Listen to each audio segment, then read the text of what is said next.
مجید میں دو طرح کی آیتیں ہیں۔ بعض آیتوں میں کہا گیا ہے کہ قیامت کے دن شفاعت نہیں ہوگی، انکار، اور بعض آیتوں میں کہا گیا ہے کہ قیامت کے دن شفاعت ہوگی، اقرار۔ تو ایسا کیوں ہے؟ ایسا اس وجہ سے ہے کہ ایک طرح کی سفارش نہیں ہوگی، ایک طرح کی سفارش ہوگی۔ دنیا کی سفارشیں تین طرح کی ہوتی ہیں، دنیا میں سفارشیں تین طرح کی ہوتی ہیں۔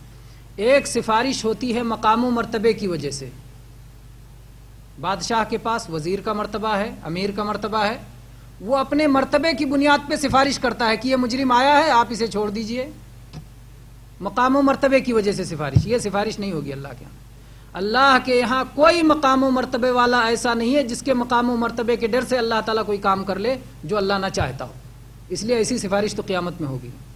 دوسری سفارش یہ ہوتی ہے محبت کی سفارش دنیا میں، کہ کوئی مجرم آیا اور بیوی کھڑی ہو گئی کہ نہیں اسے معاف کرنا ہے، بیٹا کھڑا ہو گیا نہیں اسے معاف کرنا، آپ کا کوئی محبوب اور چہیتا کھڑا ہو گیا نہیں اسے معاف کرنا ہے، آپ اس کی ناراضگی نہیں مول لینا چاہتے اس لیے معاف کر دیتے ہیں، حالانکہ معاف نہیں کرنا چاہتے۔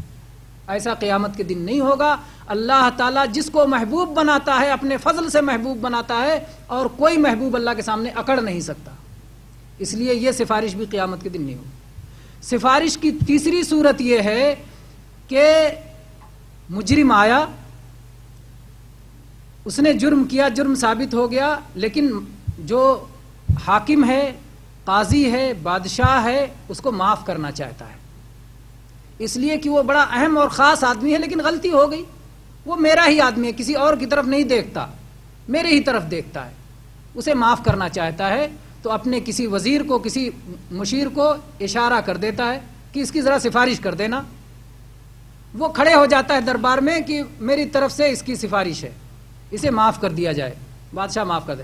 بادشاہ ہی معاف کرنا چاہتا ہے، لیکن وہ چاہتا ہے کہ قانون کی عزت رہے، اس لیے دوسرے کو اجازت دے دیتا ہے کہ تم چلو اس کی سفارش کر دو۔ اس کو کہتے ہیں اجازت کی بنیاد پر سفارش۔ قیامت کے دن صرف یہی سفارش ہوگی۔ اللہ تعالیٰ نے آیت الکرسی میں فرمایا، قرآن پاک کی سب سے عظیم آیت آیت الکرسی، اللہ تعالیٰ نے فرمایا من ذا الذی یشفع عندہ الا باذنہ، کون ہے جو اللہ کے پاس سفارش کر سکتا ہے مگر اللہ کی اجازت کے بعد، ہے نا، ولا یشفعون الا لمن ارتضی، اللہ کے پاس کوئی سفارش نہیں کرے گا مگر اللہ جس سے راضی ہو۔ تو اجازت جس کو ملے سفارش کرنے کے لیے وہی سفارش کر سکتا ہے، اور جس کے لیے اجازت ملے اسی کے لیے سفارش کر سکتا ہے۔ تو جب یہ دونوں چیزیں ہوں گی تو سفارش ہوگی، اور نہیں ہوں گی تو سفارش نہیں ہوگی۔ اب میرے خیال سے مسئلہ کلیئر ہو گیا۔ تو قیامت کے دن انبیاء بھی سفارش کریں گے، اولیاء بھی سفارش کریں گے، صلحاء بھی سفارش کریں گے، شہداء بھی سفارش کریں گے، ہے نا، اور جو ہے کیا نام ہے، اعمال بھی آپ کے سفارش کے لیے آئیں گے، بہت ساری چیزیں سفارش کے لیے آئیں گی۔ بعض سفارشیں ہیں جو جناب محمد رسول اللہ صلی اللہ علیہ وسلم کے لیے خاص ہیں، جیسے شفاعت عظمیٰ، اور اپنے چچا ابو طالب کے لیے سفارش، تو یہ آپ کے ساتھ خاص ہے۔ باقی سفارشیں ایسی ہیں جس میں دوسرے بھی آپ کے ساتھ شامل ہیں۔ تو سفارشیں قسم قسم کی ہیں۔ کتاب الشفاعہ، یہ حدیث میں باقاعدہ ذکر آتا ہے، احادیث الشفاعہ، بہت ساری احادیث ہیں، طویل طویل احادیث ہیں۔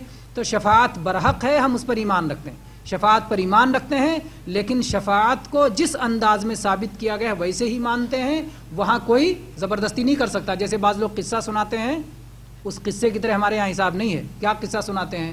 ملک الموت نے روح نکال لی اور اللہ کا محبوب کوئی پہنچ گیا نہیں، روح واپس کرو۔ اللہ کے حکم سے روح نکالی اور محبوب نے کہا واپس کرو، واپس نہیں کرو گے ساری روحوں کو آزاد کر دوں گا۔ یہ ہمارے یہاں نہیں چلتا۔ یہ جھوٹے قصے جو ہے، یہ قرآن و حدیث کی دلیل کی بنیاد پہ ہم باتیں کرتے ہیں۔ آپ قرآن لاؤ، سر نہ جھکے، یہ ہو نہیں سکتا۔ صاحب ایمان ہے، قرآن کی آیت آئی سر جھک جائے گا، نبی صلی اللہ علیہ وسلم کی صحیح حدیث آئے گی سر جھک جائے گا۔ لیکن آپ اپنے قصوں کی بنیاد پر، اپنی جذباتی باتوں کی بنیاد پر، اپنے لچھے دار چرب زبانی کی بنیاد پر آپ منوانا چاہتے ہو، آپ میز ٹھونک بجا کے منوانا چاہتے ہو، ہم سے ماننے کی امید نہ رکھیں، نہ رکھیں۔ جی، شفاعت کے تعلق سے